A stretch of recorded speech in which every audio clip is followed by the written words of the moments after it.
หมายสงขลาเมื่อในเป็นวันที่20เดือนธันวาคมที่11ปี2025เป็นวันพฤหัสในตอนในเดี๋ยวเนาะพี่น้องเฮาค่ะมารับชมด้วยข่าวงาวนางงามเล่าปลัดล่มตกของเวทีเนี่ยค่ะอันนี้ก็หมาดเจ็บเนี่ยค่ะนะค่ะเลยหังเห็นมาคลิปวิดีโอมาเหนพี่น้องเฮาค่ะป้าเนี่ยค่ะเนาะหรือสินั่นก็ได้มาอ่านตั้งหันถึงเนี่ยค่ะตอนนี้ได้ก็เมาๆค่ะเนาะเฮาค่ะพี่น้องมาอบโอ้กันแหลกหลายตั้งโหตั้งหันกันเนี่ยค่ะ อันนี้ก็เป็นมิสแกรนด์จากอเมริกาค่ะชื่อห้องว่า Gabrielle Henry นะคะเมื่อพ้องตีไปในตั้งฮังเลอยู่นั่นค่ะนะเฮ็ดจังหือกลมโฮเย้าในอัปลาเถียวก็ตกของเวทีกว่าเฮ็ดนะคะมานั่งได้ก็เป็น Miss Universe จากอเมริกา2แห่ง25เถียวก็มาแข่งปางแข่งนางงามเล่า Miss Universe อันจัดเฮ็ดดีเมืองเกาะกรุงเทพว่าไหนค่ะเนาะเพราะว่ามาในปางแข่งนางงามอันจัดเฮ็ดอยู่เมื่อเหลียวในซัมพอเดยาวๆนั่นค่ะนะเนาะอันนี้ก็เลยเป็นเพศกึ่งกลางกว่าเฮ็ดจังได๋ค่ะนะเฮาค่ะมาด้วยคลิปวิดีโอจอมกันนะพี่น้องเฮาค่ะได้ค่ะแล้วก็ไปแหนตั้งฮังหลีนั่นค่ะน่ะเนาะเมื่อพ้องดีไปแหนตั้งฮังหลีมาอยู่นั่นแหน่พี่น้องค่ะอันฟังด้วยค่ะนะไปฟังด้วยค่ะเป็น Miss Universe จากอเมริกาค่ะ ค่ะนี่ก็เป็นพ้องดีนางงามเล่าเนาะเปิ้นนี่ก็ไปในตั้งหังหลีหังงามของเวทีเนี่ยค่ะก็หังเคิงหังหลีหังงามค่ะเนี่ยค่ะนะไปมาอย่าไปมาอย่าค่ะไปด้วยโตกเหย้าค่ะโตกเหย้าเนี่ยค่ะเนาะโตกของเวทีกว่าให้ไหนเขาเบิ่นเหลียวได้ในเกาะภูมิพลพรผายจอยเขาก็เปิ้นก็มาเหย้าค่ะนะเปิ้นก็มาเหย้าค่ะเพิ่นก็มารับเอาแฮวก็ส่งกว่าดีโฮงหยาเฮ็ดจังได๋ค่ะเบิ่เหลียวก็มีลองคืบหน้ามาแล้วค่ะว่าเป็นจั่งหือพองนี่นั่นขนาดเนาะตั้งฝ่ายภูมิพลพรเขาในเปิ้นก็มาตั้งแหนเอาไล่ลองไปอยู่เหรียญมะนางพองยามมาเหลียวในเขามานางในปลาโตกกว่ากามลีแลอันเป็นโคในอำกว่าพาดหญ้าสีเมียวๆเนี่ยค่ะเนาะกำนั้นแลตั้งออกก็อำไลรับพรตุ้มย้อนเนี่ยค่ะว่าเฮแลอันเป็นลูกว่าเฮาว่าเฮ็ดจั่งใดก็มีลองตึกคึกเฮ็ดให้เขาว่อนว่าแต่ยอดยาโตเทียงเหี่ยวก็หึมนั้นก็แลบเตหายเหย้าเฮ็ดจั่งใดค่ะป้องว่าเพกึ่งกลางอันเป็นปอกกำไดได้ก็ได้เลยว่ากามหลีที่ว่ามันเตอที่ออกอ้อแฮ้งและหลุบหังจั่งใดแน่มันฮักหังให้ได้นั้นขนาดเนาะก็ได้เลยว่ากามหลีกว่าเฮ็ดให้เขาพี่น้องค่ะค่ะแล้วก็เพกึ่งกลางเนี่ยค่ะเนาะของเวทีเฮ็ดจั่งใดค่ะพี่น้องค่ะจ่องว่นเหมือนข้าวใส่หมอหอมหัวนะจ่องว่นเหมือนกันพวกค่ะ เพราะว่าเฮาค่ะด้วยปางแข็งนางงามเนี่ยได้เป็นตาหันถึงส่วนตัวค่ะนะคะเฮาในใจลึกๆค่ะในขาไก่ข่องด้วยอันเป็นแคปตินเขานั่นน่ะก็แคปตินนางงามเนี่ยโอ้มันสูงน่ะค่ะนะสูงที่สูงว่าขาเฮาต้วยเมื่อไรค่ะใจขึ้นตาเสค่ะนะขาวนในใจค่ะเนาะเพราะว่าเหมือนจังว่าเป็นขากอดตื้อได้ยาง2ยางก็โลมาโยให้เนี่ยมันสูงน่ะค่ะเนาะมันสูงได้สูงกว่าให้เนี่ยนะแคปตินนั่นน่ะค่ะนะ ก้อยก็ว่านางงามเขาได้เปิ้นก็พึกมาแล้วแหละเนาะลองตื้อแคปดินสูงๆว่าสังว่าให้ไหนมันก็เป็นตาหังดีน่ะเนาะเปิ้นก็ว่าเพราะว่าซัมเพราะว่านางงามยาวให้ไหนนั่นน่ะเนาะค่ะในก็เลยเป็นเพศกึ่งกลางกว่าเฮ็ดจังได๋คะเพราะนั้นมื้อนี้เฮาค่ะได้มาอบโอ้กันค่ะเนาะตอนนี้ก็ได้มาอบโอ้กันเมาๆก้อยเนี่ยค่ะมื้อนี้เฮาค่ะเนี่ยก็ไล่ถอมข่าวงาวก่อนละไล่ลองค่ะนะเหมือนจังหนังลองตีเว้งแหง ตีเว้งแหงได้หลายๆก็พันธะหันถึงมาว่าโอ้โฮใจร้องเลขได้นี่เนาะเพราะว่าเฮาสามารถด้วยดีในข่าวนั้นในอันภูมิพลพรเขายอบไหลในเป็นหลายฝ่ายค่ะโลเนาะเอามาได้เป็นนายนาป้อยจ้าผู้ใหญ่ก้นหลงวานกำนันว่าอียก็ก้นเหตุการณ์ที่ในลุ่มเจเวงก้นใหญ่ก้นหลงแหละจังเนี่ยเนาะอ๋อค่ะยินหลีอยู่ค่ะค่ะยินจมค่ะต้องตักกันมาเลยค่ะดาวเหมยซุงปีใหม่ใต้ค่ะเหมยซุงปีใหม่ใต้ค่ะเนาะมาเที่ยงค่ะใต้ว่าเงินใต้ค่ะลูกไปหันอ๋อกว่า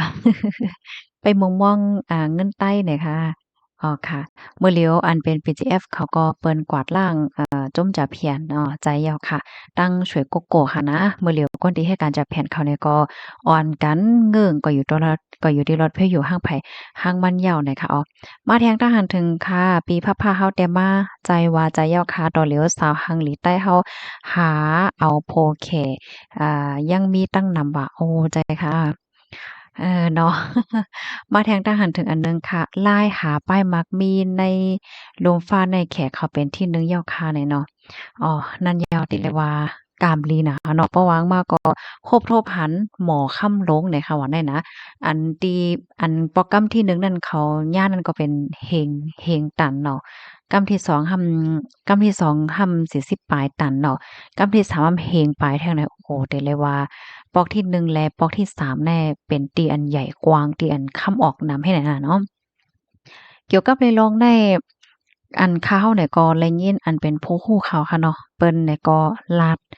ในแขเขาแน่เขามีไว้เป็นทีมค่ะเป็นจุ้มเหตุการณ์กำเหลียวให้เนี่ยค่ะเหมือนจังหนังว่าฝ่ายค้นคว้าลองโคตื้นสภาวะเนี่ยก็มันมีกำเสือว่ะแล้วก็ฝ่ายหนึ่งก็เคิงจากเคิงใจโคตื้อแหละจังเนี่ยเขาก็มีเต็มโทนะว่า เพราะว่าหันว่าติแหนในออกข้ามเอาในดาเดกว่าจงกว่าโคตรเอานั่นเขาก็เพราะว่าซื่อๆก็ก้นติอันโหร้องได้เขาก็มีอะเคิงจากเคิงใจโคตรตื้อเขาก็มีอะลายดาเดโคตรเตจงที่เอาหือก็เขาคู่หมดอะให้ไหนว่าได้นะแขเขาได้เขามีไว้เฮ็ดจังไหนแหนอ้อเขาก็จังเหตุการณ์ไล่ลีน่ะปั่นการไล่ลีน่ะให้แหน่ฝ่ายหนึ่งก็เขาไล่รับรองกำจวยที่หลวงปองจึงเนาะหลวงปองจึงเปิ้นก็ เพราะว่าซื่อๆก็เปิ้นมีเงินปันนั่นน่ะมันเหมือนจังว่าห้องการอันนั้นอันไหนเนี่ยเปิ้นมีเงินปันเปิ้นมีเงินเหลือเนี่ยกำนั้นแลก้นเหตุการณ์เปิ้นก็จังเหตุการณ์ไรแต่ว่าเฮ็ดนายเนี่ยเอาพี่น้องค่ะแต่เลยว่ามียอมมีแทงอันว่านั่นเนาะว่าเนาะมาแทงทหารถึงอันหนึ่งค่ะ